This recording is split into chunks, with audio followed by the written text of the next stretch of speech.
జై జై సద్గురు బ్రహ్మరాజ్ की జై. శ్రీ బ్రహ్మానందగిరి సద్గురు స్వాముల వారికి జై. బ్రహ్మ విద్యా మహోదధి పూర్వార్ధము.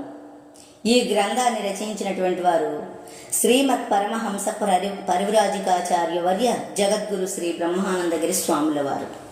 నిన్నటి భాగంలో ఏం చెప్పారంటే, స్త్రీ అందు మోహపడినటువంటి మానవుని యొక్క గతి ఎలా ఉంటుందో, అహల్య కథలోని దేవేంద్రుడు మోహపడి ఎలాంటి శాపానికి గురయ్యాడో, అలాగే వృద్ధ బ్రాహ్మణుని కథలోని ఆ బ్రాహ్మణుడు సర్వ ఆచార పండితుడయ్యి కూడాను అన్నిటినీ కూడా తెలుసుకొని అంతటి తత్వంతో ఉండి కూడాను ఒక ఆడదాని సౌందర్యానికి లోబడిపోయి తను మరణం ఎలా పొందాడో నిన్నటి భాగంలో చెప్పారు. అయితే ఈరోజు ఏం చెప్తున్నారంటే, విశ్వామిత్రుడు కానీ పరాశరుడు కానీ ఇలా వీళ్ళందరూ కూడాను శ్రీమోహానికి ఎలా వసులయ్యారో ఇవాళ చెప్తున్నారు. కామక్రోధముల పరాక్రమము. మహాతపోవంతుడగు విశ్వామిత్రుడు రూపలావణ్యములు గల మేనకయను అప్సరస్సును చూసి మోహితుడే తపస్సునకు స్వస్తి చెప్పి అంటే వదిలిపెట్టి ఆమెతో భోగ విలాసములు తేలెను. వశిష్ఠ మహర్షి పౌత్రుడైన పరాశరుడు పల్లిపడిచి యొక్క సుందర రూపమునకు మోహితుడై పట్టపగలే సంగమమునకు దాల్చెను. ఇటువంటి మహర్షులే కామము వారవజాలనప్పుడు సామాన్య మానవుడు మానుతాడు అనే మాట.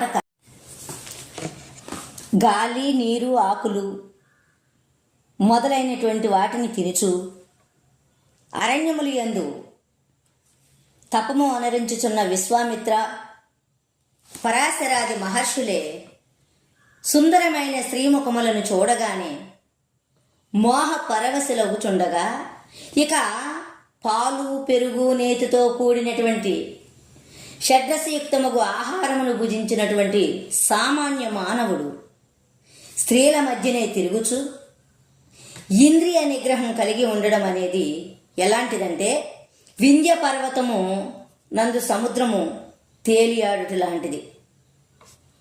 ఇక సముద్రమునందు వింధ్య పర్వతం తేలియాడుట అసంభవమైనట్లు షడ్రసయుక్తముగు భోజనమును భుజించుచు స్త్రీల మధ్యనే తిరుగుతున్నటువంటి మానవుడు ఇంద్రియ నిగ్రహం కలిగి ఉండుట కూడా అసంభవమే అని భర్తృహరి చెప్పాను.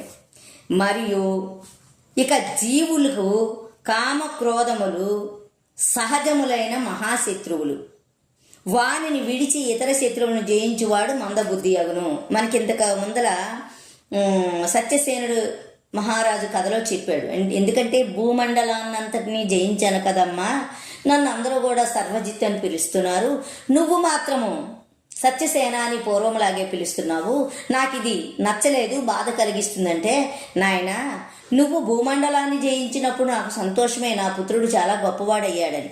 కానీ నువ్వు బాహ్యమైనటువంటి శత్రువులు జయించడం కాదు నాయన, నీ లోపల ఉన్నటువంటి కామ క్రోధ మోహములని అంతర్శత్రువులను జయించినప్పుడే నువ్వు సర్వజిత్ అనే నామము నీకు సార్థకమవుతుంది. అప్పుడు నేను పిలుస్తానంటే అప్పుడు ఆ రాజు వాటిని జయించి వస్తాడనమాట. అలాగా జయించువాడే గొప్పవాడు అవుతాడు.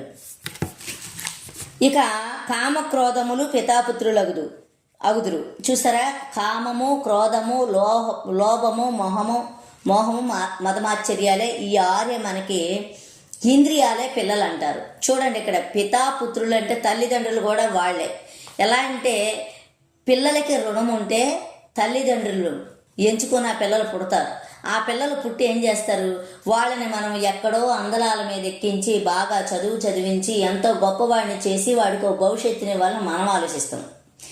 వాడిది మరి సొమ్ము తిని గత జన్మ ఎందుకు వచ్చాం కదా, వాడికి అప్పు తీర్చడానికి అంతన్నా కష్టపడతాం. వాడేం చేస్తాడు, వాడు మంచికి ఉపయోగించుకోడు. ఎందుకంటే గత జన్మ ఎందు సంపాదన కదా, ఈ జన్మలోని బలాదూరుగా తిరుగుతాడు. ఎందుకంటే కష్టపడి వచ్చింది కాదు, అప్పు వసూలు చేసుకోవడానికి వచ్చాడు.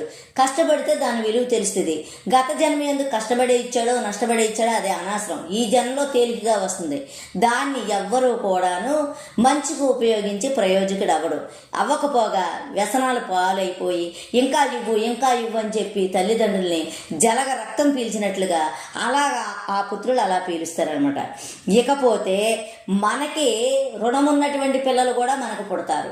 వాళ్ళు అతి చిన్న వయసులోనే బుద్ధిమంతులయ్యి చదువుని సంపూర్ణంగా పూర్తి చేసుకొని ఉద్యోగం సంపాదించి తల్లిదండ్రుల్ని పువ్వుల్లో పెట్టుకొని చూస్తారనమాట. అందువల్ల ఏమన్నాడంటే కామక్రోధములే పితాపుత్రులు అగుదురు. వీరు మహాబలవంతులు. వీరు సమస్త ప్రపంచమును జయించిన జయశాలులై విరాజిల్లుచుంటారు. ఎందుకంటే కామక్రోధాలతో, అంటే కామం అంటేనే జయించలేము కదా, మరి అలాంటప్పుడు ఈ పిల్లలు కూడా అంత బలవంతులై ఉంటారనమాట. అందువల్ల బాగా వీళ్ళు బలశాలులై ఉంటారని చెప్పారు. ఇక కామము చేత బ్రహ్మ, విష్ణువు, రుద్రుడు, ఇంద్రుడు మొదలైనటువంటి వారందరూ కూడా జయింపబడిరి. వీళ్ళందరూ కామానికే వసులైపోయారు. కామాన్ని వీళ్ళు జయించలేదు. అందుకని చెప్తున్నారు ఆత్మజ్ఞాన విహీనులందరూ అందరిని కామము జయించుచున్నది. ఆత్మజ్ఞానాన్ని ఎరగనటువంటి వారు ఎవరైతే ఉన్నారో అలాంటి వారిని అందరినీ కూడాను కామము లోబర్చుకుంటుంది నాయన. ఎంత పండితుడైనా, ఎంత తపస్శాలి అయినా నేను ఇచ్చేస్తున్నాను భావంలోనే ఉన్నారు. కానీ నేనెవరు, ఆత్మ అంటే ఏంటి, దేవుడు ఎవరు, నేనెవరనే జ్ఞానం వాళ్ళకి ఉత్పన్నం చెందనంత వరకు ఎంత తపస్శాలి అయినా సరే కామముకి లొంగిపోవలసిందే. అందువల్ల ఆత్మజ్ఞానాన్ని ఎరిగినటువంటి ఆత్మజ్ఞానికి మాత్రమే ఇది వశీభూతమవుతున్నది. ఆత్మని ఎరిగినటువంటి వాడు ఏం చేస్తాడంటే ఆత్మానందం, ఆత్మ అనుభూతి పొందిన సమయంలో ఇక ఇంద్రియాలన్నీ కూడా తనకు వశమైపోయి ఇప్పుడు ఆత్మ నుంచి ఆకాశం, ఆకాశం నుంచి వాయువు, వాయువు నుంచి అగ్ని, అగ్ని నుంచి జలము, జలము నుంచి పృథ్వీ, పృథ్వీ నుంచి ఔషధులు, ఔషధం నుంచి అన్నము, అన్నము నుంచి సకల జీవులు, ఆ జీవులకి ఇంద్రియాలు వచ్చాయి. ఇలాగా ఈ పంచభూతాలతో 24 ఇంద్రియాలు వచ్చాయి.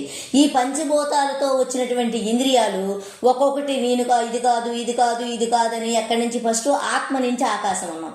ఈ 5 భూతాలతోనే ఈ ఇంద్రియాలు మనకి వచ్చాయి. ఈ 5 భూతాలను దాటి అవతల ఆత్మని తెలుసుకోవడం ఏమవుతుందంటే ఆత్మ నుంచి వచ్చిన పంచభూతాలు కదా, పంచభూతాల వరకే ఇవి ఇంద్రియాలు అక్కడ ఆగిపోతాయి. ఇక అక్కడ ఆగిపోయిన తర్వాత ఆ పైన ఆత్మ దగ్గర వీటి ఆటలు సాగవన్నమాట. అందుకని ఆత్మజ్ఞానం ఎరిగినటువంటి వాడికి అవన్నీ ఒకటికోటి లయం అవుతాయి కనుక ఇది అంత గొప్పది నాయన. అందువల్ల దానికి మాత్రమే వశమవుతాయి. ఆత్మజ్ఞానం ఎరిగినటువంటి మహాత్ములకు మాత్రం ఇవన్నీ వశమవుతాయి. ఆత్మజ్ఞాన విహీనుడై స్త్రీ సంపర్కముచే దుర్గతి నొందిన వారి చరిత్ర ఒకటి చెప్తాను వినుము అంటున్నారు. సరే, ఇప్పుడు వీడియో లాంగ్ అయిపోయింది కదా, రేపటి భాగంలోని ఎలాగా ఆత్మజ్ఞానం తెలియకోకుండా ఎలాగా కామానికి వసుడయ్యాడో చెప్తానన్నట్టుగా అది రేపు మొదలెడదాం. జై జై సద్గురు బ్రహ్మరాజుకి జై.